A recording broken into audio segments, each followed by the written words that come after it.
this woman, Merete Riisager, she was a former cabinet minister.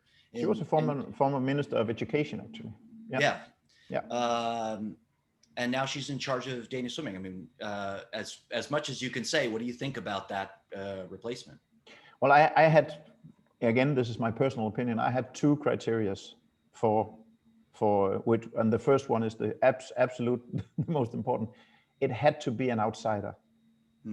It had to be an outsider. Why do you say that? An outsider meaning that it couldn't be like a consultant from like the national governing body of sports, or it couldn't be somebody from another federation, from the badminton federation or something. It had to be somebody without a lot of history in elite sports.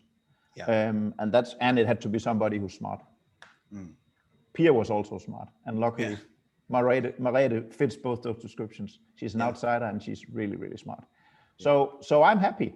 From what I can see, the federation has drifted more and more the last, I don't know, 10, 15 years away from the clubs. It's been my opinion is the federation has done a lot of things, and I'm not talking about the sports department, which manages the elite swimming, but the federation as a whole has been doing a lot of things for the federation's sake, instead of asking the clubs, what do you need?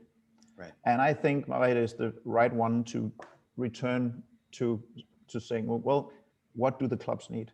A good example is there's a lot of focus on the elite swimmers from the National Federation as a whole. That focus should be in the sports department.